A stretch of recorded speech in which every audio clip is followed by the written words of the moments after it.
Kita bertemu kembali pada penentuan perubahan entalpi dengan cara yang ketiga dan keempat. Maka kita perhatikan sepintas mengingatkan bagaimana menentukan perubahan entalpi tersebut seperti pada slide berikut ini.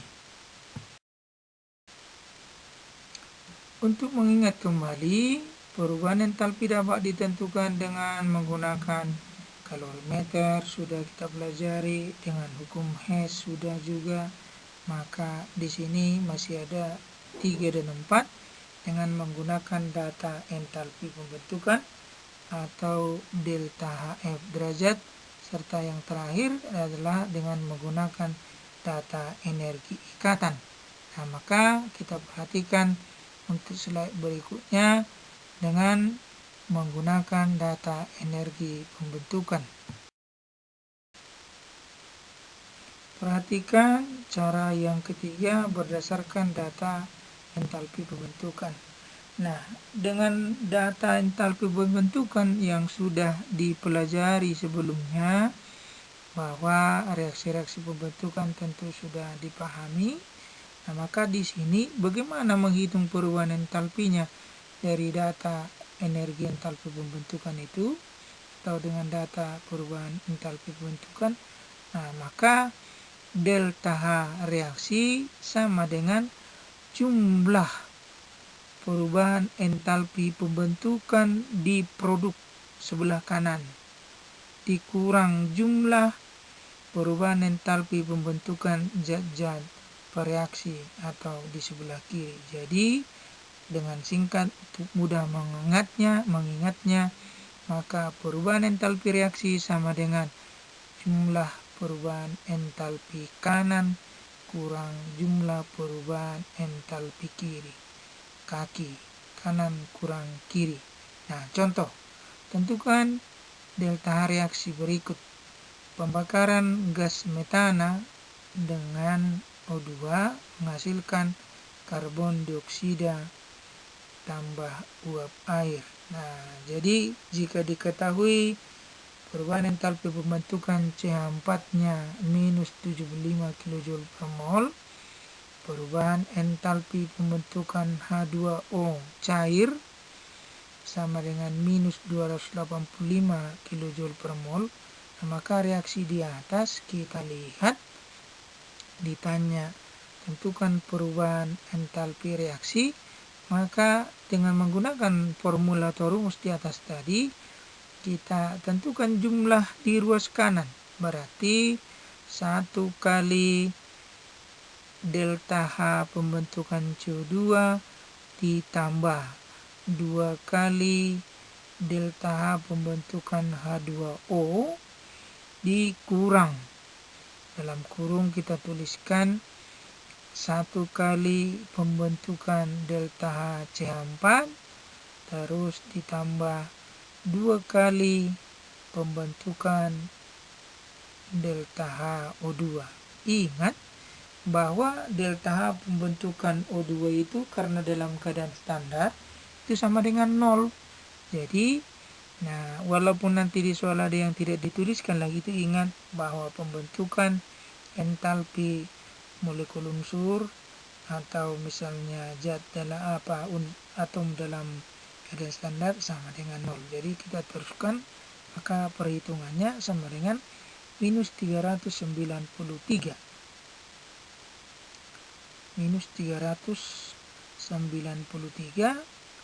ditambah 2 kali minus 285 dikurang dalam kurung kurang minus 75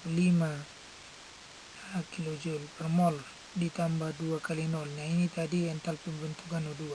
Maka hasil keseluruhannya sama dengan minus 898 kJ per mol.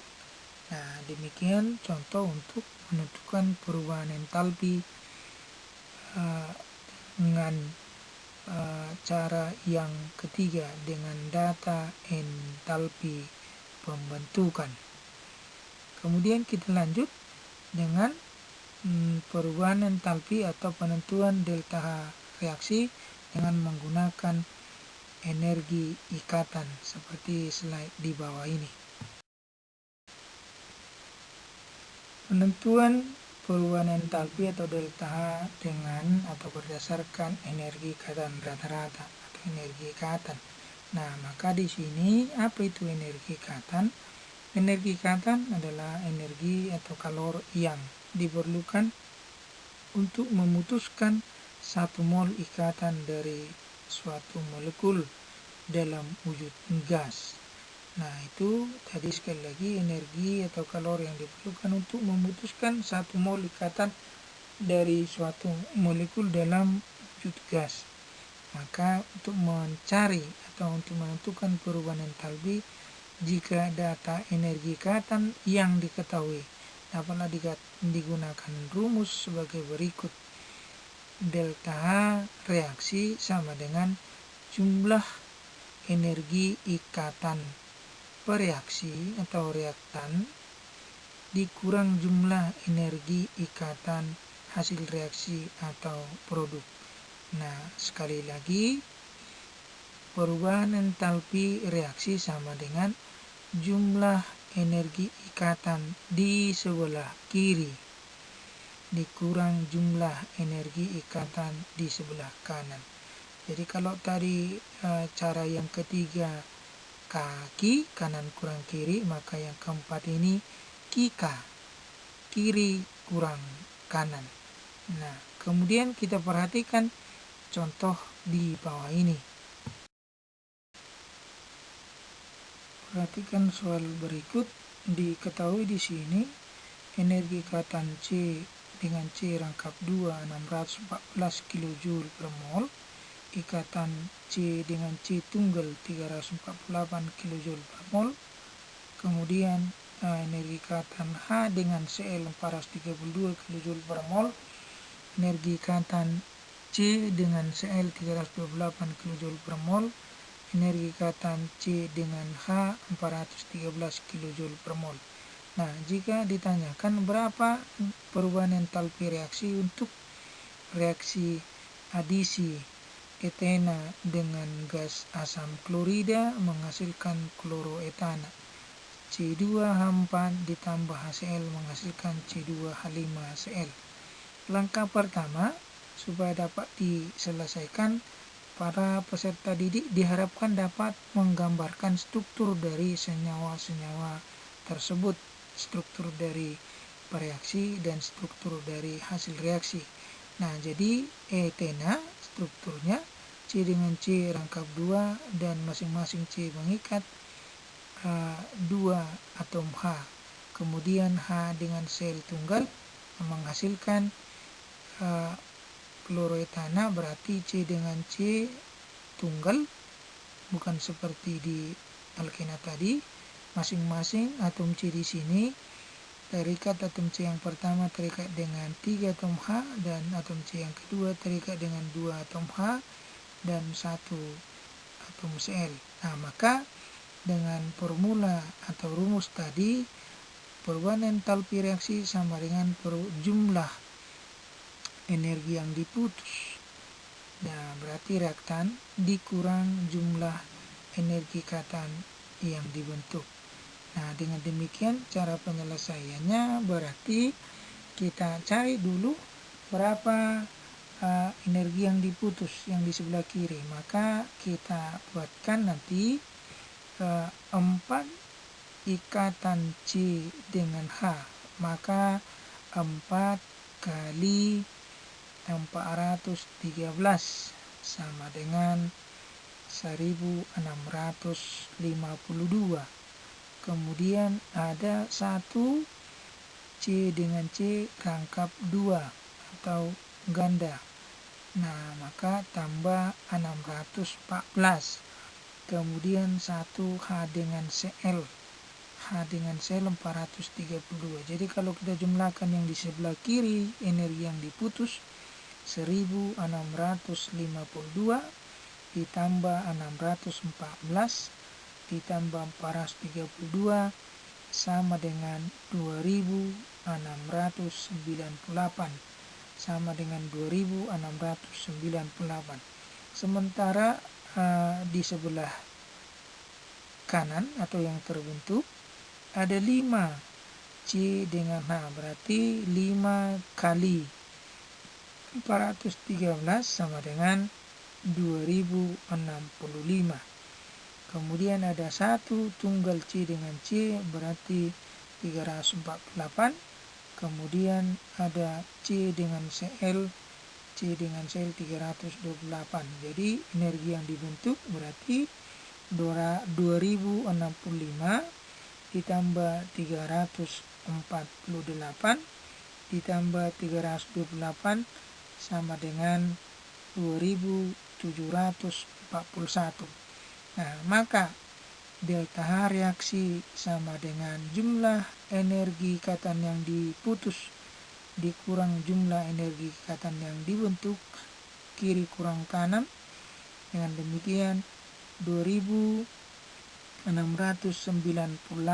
kJ per mol kurang 2741 kJ per mol. Dan lebih besar energi yang di sebelah kanan, maka hasilnya sama dengan minus 48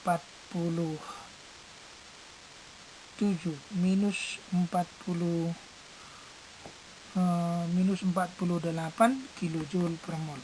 Ya, sekali lagi kita kurangkan 2698 dikurang 2741, maka energi perubahan entalpi reaksinya sama dengan minus 43 kJ per mol. Dari sini berarti reaksi adisi ini menghasilkan atau melepaskan energi sebesar 43 kJ per mol.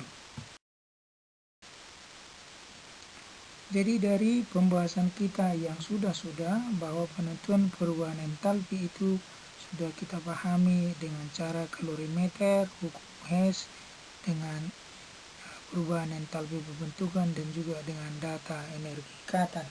Nah, berikut ini kita lanjutkan dengan kalor pembakaran bahan bakar. Nah, pada pembakaran bahan bakar di situ terjadi reaksi pembakaran. Reaksi pembakaran itu adalah reaksi antara bahan bakar dengan oksigen. Bahan bakar yang digunakan biasanya bahan bakar fosil atau gas alam, minyak bumi, dan batu bara. Selain itu digunakan juga alkohol dan hidrogen. Nah, yang sekarang ini ada lagi bahan bakar yang dihasilkan dari minyak sawit. Nah, itu perkembangan yang lebih maju dari produk Indonesia. Nah, kemudian nilai kalor bahan bakar umumnya dinyatakan dalam satuan kilojoule per gram, yang menyatakan berapa kilojoule kalor yang didapat atau yang dapat dihasilkan dari pembakaran 1 gram bahan bakar tersebut. Jadi misalnya tabung LPG yang ada di rumah yang 3 kg itu, berapa nilai kalor bahan bakarnya, nanti itu berapa kilogram, tabung yang kecil 3 kg diubah ke dalam gram, maka jadi 3000 gram. Nah, jadi berapa kalor yang dihasilkan dari pembakaran 3000 gram LPG dapatlah ditentukan nilai kalornya.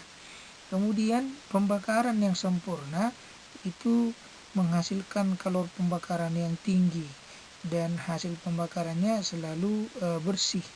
Nah, kita perhatikan kalau membakar solar dengan membakar premium kemudian dibandingkan dengan membakar Pertamax, maka dari hasil pembakaran atau asap yang dihasilkan itu dapat kita amati kalau pembakaran Pertamax itu, apalagi sekarang ini ada Pertamax absolut yang nilai bilangan oktannya 98.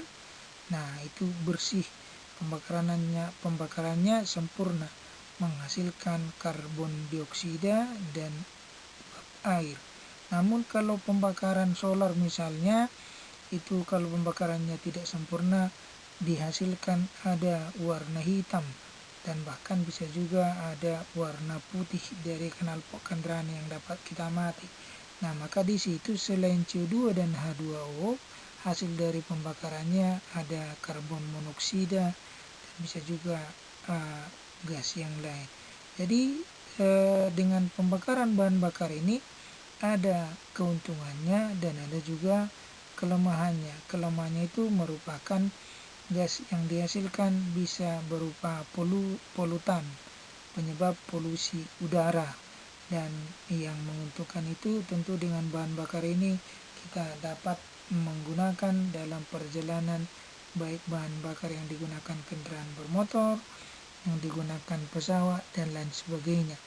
Nah, itulah kalor pembakaran bahan bakar. Jadi menentukan berapa perubahan entalpinya seperti halnya dengan menggunakan kalorimeter, dengan menggunakan hukum Hess, dan dengan menggunakan data perubahan entalpi starter, juga data energi kata. Ada hubungannya untuk menentukan bahan bakar mana yang paling efektif atau yang paling banyak kalori yang dihasilkan. Untuk lebih lanjut, untuk memahami semuanya mengenai kalori pembakaran bahan bakar ini dapatlah dilihat dari internet atau referensi yang lain. Pertemuan kita pada penentuan perubahan entalpi sudah dapatlah disimpulkan. Nah, kesimpulannya, perubahan entalpi dapat ditentukan dengan berbagai cara. 1, 2, 3, 4. Ada 4 cara. Kemudian mana yang lebih agak rumit, di situ dilatih dan diperdalam supaya lebih memahaminya. Sekian dan terima kasih.